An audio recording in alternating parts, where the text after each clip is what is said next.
آؤ میں تمہیں وہ اس بارگاہ پہ لے جاؤں جس نے سب کو شانیں عطا فرمائی ہے۔ حضرت ابوبکر صدیق رضی اللہ تعالیٰ عنہ خلیفۃ المسلمین بنے، خلیفہ بنے تو سویرے جس رات خلیفہ بنے سویرے سر پہ ٹوکری رکھی، منڈی کی طرف جا رہے ہیں۔ حضرت عمر فاروق رضی اللہ تعالیٰ عنہ مولا علی شیر خدا کو کسی نے بتایا کہ وہ تمہارا خلیفہ تو جا رہا ہے مزدوری کرنے، وہ تو جا رہا ہے کمائی کرنے۔ حضرت علی شیر خدا مولا کائنات جناب فاروق اعظم دونوں نے رستے میں روکا کہ ابو بکر کہاں جا رہے ہو؟ فرمانے لگے کام کرنے جا رہا ہوں، مزدوری کروں گا، منڈی میں جاؤں گا، تجارت کرتا تھا اس کو جاری رکھوں گا، بچوں کا پیٹ بھی تو پالنا ہے۔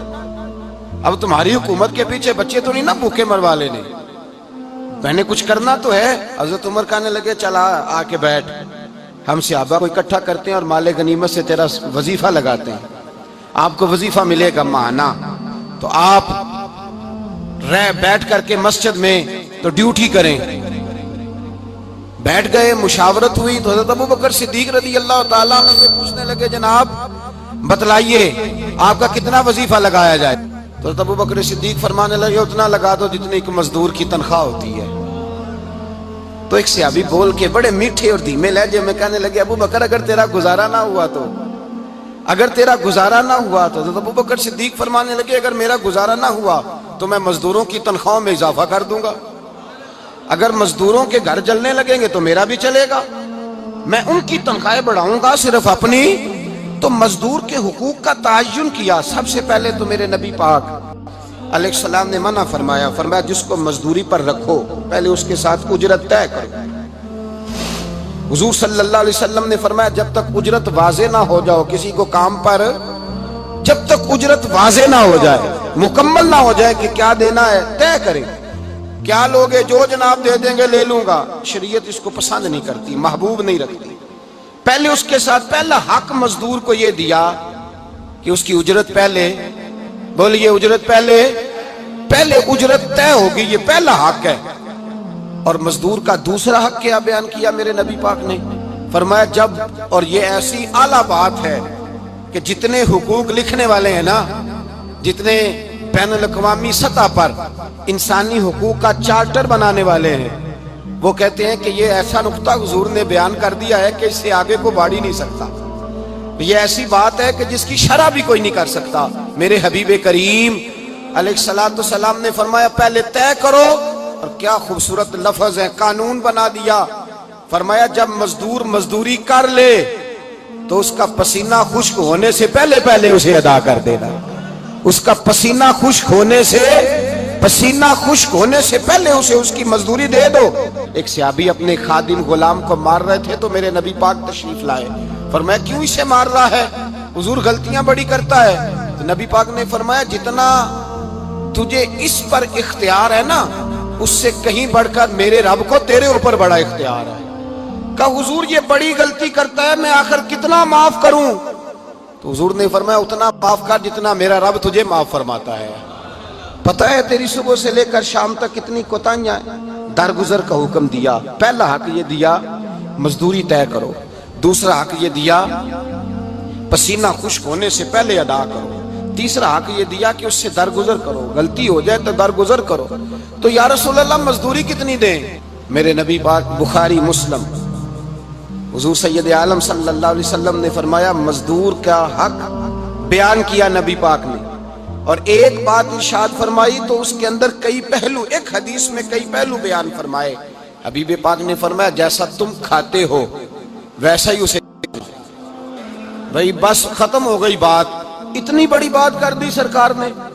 کبھی دیکھا ہے آپ نے کہ مزدور کو ایسے کھلایا جا رہا ہو جیسا مالی کھا رہے ہیں؟ حضور نے فرمایا بھئی مزدوروں کا حق یہ ہے کہ جیسا تم نے کھانا ہے ویسا اسے کھلانا ہے، اور فرمایا جیسا تم نے پہننا ہے ویسا اسے پہنانا ہے۔ اور پھر میرے حبیب کریم علیہ السلام نے ارشاد فرمایا اس کی ہمت سے بڑھ کر تم اس پر بوجھ نہیں ڈال سکتے، جتنا کام وہ کر نہیں سکتا اتنا تم اسے دے نہیں سکتے۔ اور فرمایا اگر اتنا کام دینا ہے جو اس کی ہمت سے زیادہ ہے تو میں اس کے مالک کو کہتا ہوں وہ بھی اٹھ کے مزدور کے ساتھ کام پہ لگ جائے، اٹھے اس کے ساتھ کام میں شریک ہو جائے۔ مزدوری کا بھی تعین فرمایا، اور پھر اس کو کام کس مقدار کا دینا ہے۔ مزدور کو کس قدر زیادہ اس پر بوجھ ڈالا جائے گا، یہ بھی مصطفیٰ کریم نے بیان فرمایا۔ فرمایا جو لا یکلف اللہ نفسا الا وسعها، اللہ بھی تم پر وہ بوجھ نہیں ڈالتا جو تم اٹھا نہیں سکتے، تو کسی مزدور کو تم ایسا کام نہیں بتاؤ گے۔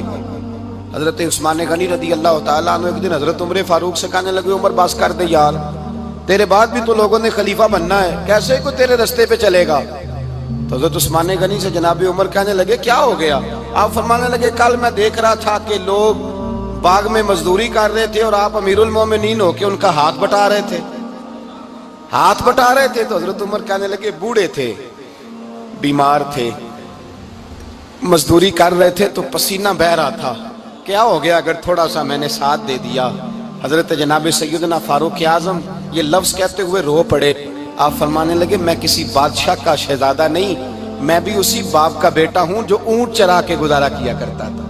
میں نے آگے بڑھ کے لوگ حیثیت بھول جاتے ہیں، اپنی حیثیت بھول جاتے ہیں۔ اللہ تبارک و تعالیٰ جب کچھ عطا کرتا ہے ان کا رویہ اپنے ماتحتوں کے ساتھ اتنا سخت اور جابرانہ آمرانہ ہو جاتا ہے، اس قدر زیادہ ان کے لب و لہجے میں کڑواہٹ آ جاتی ہے، اس قدر زیادہ ان کی طبیعتوں کے اندر سختی اور غرور بھر جاتا ہے کہ وہ احساس ہی نہیں کرتے کہ جو سامنے بیٹھا ہے وہ بڑا ایک دکھی انسان ہے اور وہ تکلیف میں ہے، وہ آزمائش میں اپنے آپ کو مبتلا سمجھ رہا ہے۔ حضرت ابو ذر غفاری رضی اللہ تعالیٰ عنہ فرماتے ہیں میں اپنے ماتحتوں کے حق میں بڑا سخت تھا، سخت تھی میری طبیعت، میرے غلاموں کی جرت ہی نہیں تھی کہ وہ میرے سامنے گفتگو کر سکیں اور ٹھہر بھی سکیں۔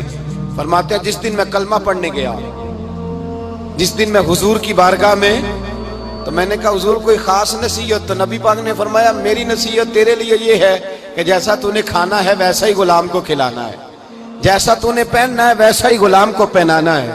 حضرت ابو ذر کہتے ہیں جو میرے اندر کمی تھی وہی میرے نبی نے نصیحت کر دی، جو میرے اندر کوتاہی تھی وہی غیب جاننے والے رسول نے بتلا دی۔ فرماتے ہیں میں گھر گیا، جب میں جاتا تھا تو ملازموں کا سانس خشک ہو جاتا تھا، وہ کانپنے ہانپنے لگتے تھے کہ جانے اب یہ کیا کرے گا۔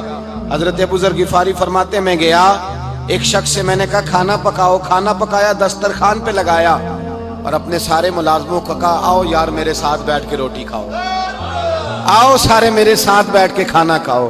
فرماتے ہیں انہوں نے کھانا کھایا، پھر میں ان کو بازار لے گیا، جیسے کپڑے میں پہنتا تھا ویسے میں نے ان کے لیے بھی خریدے۔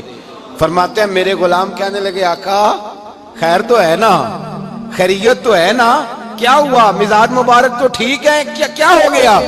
اور یہ جو ہم فضا کو اتنا خوبصورت دیکھ رہے ہیں اور یہ جو ہم اتنی پیاری ریم جھیم برستی دیکھ رہے ہیں یہ جاری رہے گی یا ایک دن کی ہے؟ تو حضرت ابو ذر غفاری رو پڑے، کہنے لگے اب تمہیں ابو ذر غفاری بدلا ہوا ملے گا، اس لیے کہ اب میں وہ نہیں رہا، اب میں رسول اللہ کا کلمہ پڑھ کے غلام مصطفیٰ بن گیا ہوں، اب میں بدل گیا ہوں، میری طبیعت بدل گئی۔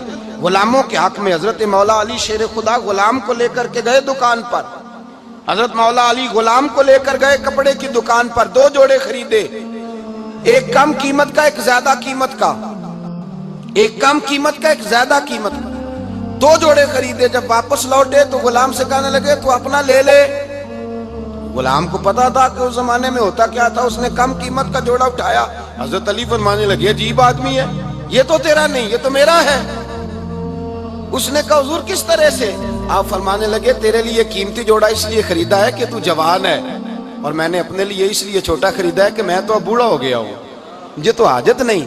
کہنے لگا حضور بوڑھے اور جوان کا مطلب نہیں، آپ علی ہیں، من کنت مولا فہذا علی علی مولا، علی مولا، آپ چونکہ مولا علی ہیں اور آپ امیر المومنین ہیں، لہذا آپ نے تخت پر بیٹھنا ہے، آپ نے سلطنت کو چلانا ہے، آپ پہنیے۔